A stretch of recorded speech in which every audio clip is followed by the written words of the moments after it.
안녕하세요. 다양한 책들을 요점만 쏙쏙 뽑아 재밌게 전해드릴 윤지현입니다. 오늘의 책은 공영조의 돈을 부르는 작은 습관입니다. 적은 돈인 것 같아도 한 푼 두 푼 쓰다 보면 남는 게 정말 없을 때가 있죠. 어떤 습관을 들여야 이런 새어나가는 돈을 아낄 수 있을까요? 1%의 부자들은 모두 이것을 실천한다. 공영조의 돈을 부르는 작은 습관을 들려드립니다. 자수성가한 부자들은 대체로 구두쇠 성향을 띈다. 정주영 회장은 대기업에 사주면서도 검소한 삶을 살았던 구두쇠로 너무나 유명하다. 집의 소파는 몇십 년이 지난 낡은 걸 그대로 사용했고 옷과 구두도 오래된 것을 입고 다녔다. 페이스북을 창업해 세계 8위의 부자가 된 마크 저커버그도 예외는 아니다. 그는 페이스북이 큰 수익을 냈을 때도 월세집에서 살았고 우리 돈으로 1,000만 원대의 소형차를 몰고 다녔다. 그들은 왜 구두쇠로 사는 걸까? 나는 그 이유를 두 가지 정도로 생각해봤다.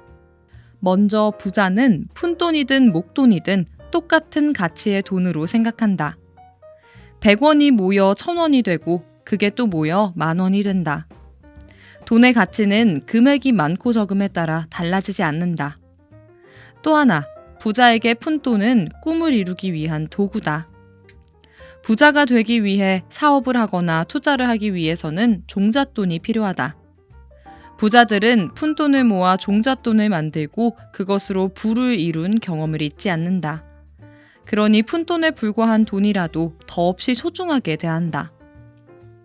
그렇지만 푼돈에 벌벌 떠는 부자들도 돈을 써야 하는 곳에는 과감하게 쓴다. 가치 있는 일이라면 큰 돈이라도 자릿수를 세지 않고 쓰고 그렇지 않은 일에는 몇만 원이라도 조목조목 따져가면서 쓴다. 힘들게 번 돈을 귀중한 데 써야 한다는 철학이 강하기 때문이다. 부자가 되기 위해서는 푼돈이 새는 걸 막고 종잣돈을 만들어야 한다. 사회경제학자 랜들 벨 박사는 성공한 사람 5,000명을 대상으로 그들의 특성을 조사한 결과 7가지 공통점을 발견할 수 있었다고 한다. 그중 하나가 바로 메모하는 습관이었는데 그의 분석에 따르면 업무를 꼼꼼히 기록하고 무조건 메모하는 사람은 그렇지 않은 사람에 비해 백만장자가 될 가능성이 무려 289%나 높다고 한다. 우리가 잘 아는 마이크로소프트의 빌 게이츠나 버진그룹의 리처드 브랜슨도 메모광으로 유명하다. 삼성그룹 창업주 이병철 회장의 책상 서랍 속에도 항상 메모가 쌓여 있었다고 한다. 신세계 이명희 회장도 메모광이다. 그들은 왜 그렇게 끊임없이 메모하는 걸까? 첫째, 메모하면 기억하기 쉽다. 당연히 일정이나 중요한 부분을 놓치지 않고 꼼꼼하게 처리할 수 있다. 둘째, 메모를 통해 아이디어를 얻을 수 있다. 아이디어가 떠오르면 바로 메모하고 나중에 메모를 살펴보면서 메모에 적힌 내용이 실행 가능한 것인지 발전 가능한 것인지 조목조목 따져보고 실행에 옮긴다. 셋째, 매사에 적극적이고 능동적인 자세로 임할 수 있다. 언제든지 떠오르는 아이디어를 놓치지 않겠다는 자세는 바로 지금 현재를 적극적으로 살아가겠다는 마음가짐과 맞닿는다. 이제 우리도 메모하자. 수첩을 꺼내 들든 스마트폰을 꺼내 들든 본인에게 맞는 방법으로 시작하면 된다. 그리고 메모했다면 반드시 카테고리별로 정리를 하자. 정리된 메모여야 가치가 있다. 부자들은 대부분 일찍 일어난다. 일찍 일어나 명상이나 운동을 하고 해야 할 일을 정리한다. 회사에 일찍 출근해 처리해야 할 우선순위를 확인하고 여유 있게 하루를 맞이한다. 정주영 회장은 새벽 4시면 일어나 가족과 함께 아침 식사를 하는 것으로 유명했다. 애플의 최고 경영자 팀 쿡은 오전 3시 45분에 일어나서 하루를 시작한다. 그는 아침에 일찍 일어나기 위해 저녁 일찍 잠자리에 들며 충분히 잠을 잔다. 과거 하나금융그룹이 우리나라 부유층을 심층 인터뷰한 적이 있었는데 그들 대부분은 아침형 인간이었다고 한다. 누가 뭐래도 하루를 일찍 시작하면 좋다. 아침에 일찍 일어나 효율적인 하루를 보내기 위한 준비를 마친다면 당연히 업무 성과가 좋을 수밖에 없다. 일찍 일어난 만큼 시간 관리가 쉬워지니 당연하다. 자기 일에서 높은 성과를 올리는 건 부자가 되는 과정 중 하나다.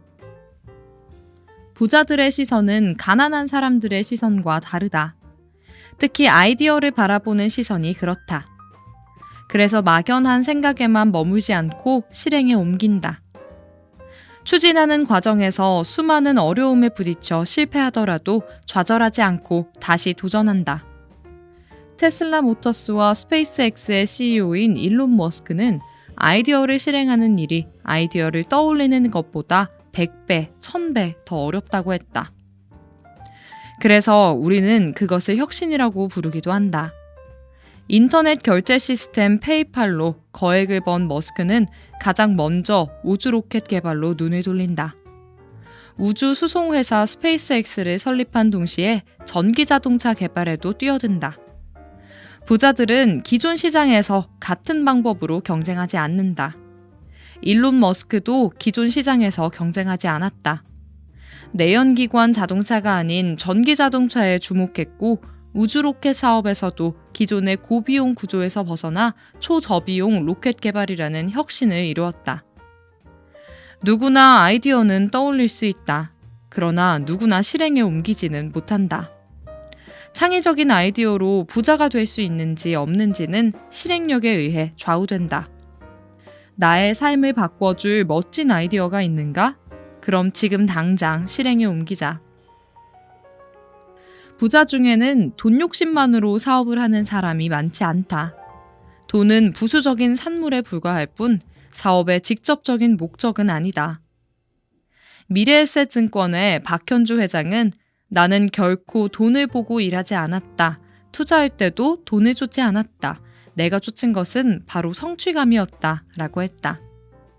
마크 저커버그는 페이스북 기업 공개 때 투자 설명서에 우리는 돈을 벌기 위해 서버를 구축한 것이 아니며 더욱 나은 서비스를 개발하기 위해 돈을 버는 것이라는 비전을 정확히 제시했다.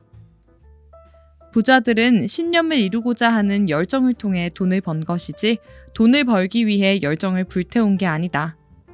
스티브 잡스와 손정희는 반도체 칩이 그려진 사진 한 장에 마음을 빼앗겨 인생을 걸었다.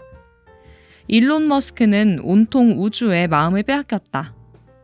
부자들은 좋아하는 것에 열정과 최선을 다했다. 좋아하는 일을 하다 보니 실패해도 좌절하지 않았다. 다시 도전하고 문제를 해결해 결국 성공에 이르렀다. 사업을 하고 돈을 벌고 싶은가? 그러면 이제부터라도 내가 좋아하는 것이 무엇인지 진지하게 고민해보자. 용기를 내 영혼의 목소리를 따르라. 여러분은 이미 자신이 무엇을 좋아하는지 알고 있다. 스티브 잡스도 말했듯이 나 자신이 좋아하는 것을 가슴에 품고 나아가자. 부자 중에는 불운한 과거를 딛고 성공한 사람들이 많다. 그들은 모두 가난한 자신의 처지에 붙들려 있지 않았다. 과거에 머물지 않고 미래를 바라보며 난관을 극복했다. 달라이라마, 틱나탄과 함께 인류의 영적 지도자 중 한 명으로 불리는 에크하르트 톨레는 과거에 겪은 고통스러운 일이 현재까지 영향을 주면 온통 부정적인 에너지가 미래까지 점령하기 때문에 과거에 대한 집착과 빨리 이별하는 것이 중요하다고 말한다.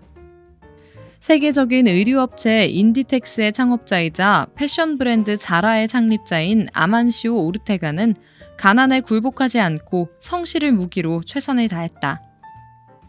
아시아 최대 재벌 중 한 명이며 홍콩 최대 기업 청쿵그룹의 회장인 리자 청도 친척에게 얹혀 살면서도 자신이 성공할 수 있는 길을 찾았다. 부자들은 가난한 집에 태어난 것을 탓하지 않았으며 실패한 과거를 탓하며 주저앉지도 않았다. 오히려 그런 과거는 부자들에게 동력을 줬다. 반드시 극복하고 만다는 오기를 심어줬다. 지금 이 순간 내가 어떻게 생각하고 행동하느냐에 따라 내 세상이 변한다. 오직 지금 이 순간에 무엇을 하느냐에 따라 부자가 되거나 가난한 사람이 된다. 미니멀리스트이자 유명 블로거인 리오 바바우타는 그의 책 파워 오브 레스에서 무엇이든 단순한 것이 최고라고 말한다. 그가 이야기하는 단순화는 그리 어렵지 않다. 첫째, 핵심을 파악하는 것. 둘째, 나머지는 제거하는 것이다. 그렇다면 어떻게 핵심을 파악할 것인가? 막상 중요한 일이 무엇인지, 중요하게 보관해야 하는 것이 무엇인지 찾아내기란 쉽지 않다. 그럴 때는 덜 중요한 것부터 덜어내면 된다. 부자들은 이 핵심을 파악하는 데 탁월하다. 이는 선택과 집중에 관련된 이야기이기도 하다. 부자가 되기 위해 중요한 일을 먼저 했고 부자가 되는데 방해되는 일을 과감하게 제거했다. 그러므로 이제는 중요하지 않은 일을 하나씩 제거해보자. 우선 하루 단위든 일주일 단위든 지금 하는 일의 목록을 작성해보는 것이 필요하다. 목록을 자세히 보다 보면 중요한 일과 중요치 않은 일을 구별해낼 수 있다. 이렇게 습관을 들이다 보면 차츰 일의 우선순위를 제대로 구분해낼 수 있을 것이다. 사람들은 부자가 되고 싶어 한다. 하지만 정확히 어떤 부자가 되겠다는 구체적 목표는 없다. 부자가 되고 싶다는 생각은 했겠지만 어떤 부자라는 질문에 대해서는 구체적인 답변을 하기 힘들 것이다. 백만장자 시크릿이라는 책의 저자 하브 에커는 단돈 30달러를 가지고 캐나다에 온 유럽계 이민자의 아들로 태어나 어렸을 때부터 신문 배달, 아이스크림 장사 등 안 해본 일이 없을 정도로 온갖 고생을 했다. 그는 백만장자가 되겠다는 1년 하나로 사업을 일으켜 2년 반 만에 성공을 이룬 세계적인 부의 멘토다. 그는 자신의 책에서 가난한 사람과 부자의 차이는 사고방식에 있다는 점과 부를 끌어당기는 17가지 백만장자 마인드를 소개하면서 진정한 부의 척도는 순자산으로 판단할 수 있다고 말한다. 자동차를 바꾸고 싶은가? 현금으로 사라. 현금이 부족한가? 그러면 아직 자동차를 바꿀 만한 부자가 아니다. 신용카드를 쓰는 건 결국 빚을 지는 것이다. 돈을 많이 벌더라도 수입보다 지출이 많으면 부자가 아니다. 돈을 적게 벌더라도 수입보다 지출이 적으면 가용할 순자산, 즉 현금이 발생한다. 이제 스스로 물어보자. 과연 나는 내가 원하는 것을 바로 현금으로 구매할 수 있는가? 이 질문에 대한 답이 부자인지 아닌지를 판가름하는 척도가 될 것이다. 돈에 직접 관련이 있는 습관부터 전혀 연관이 없어 보이는 생활 습관까지 부자들에게는 공통점이 있다는 게 놀랍습니다. 오늘부터라도 하나씩 부자들의 습관을 내 것으로 만들어 보는 건 어떨까요? 책 듣는 10분은 여기까지입니다.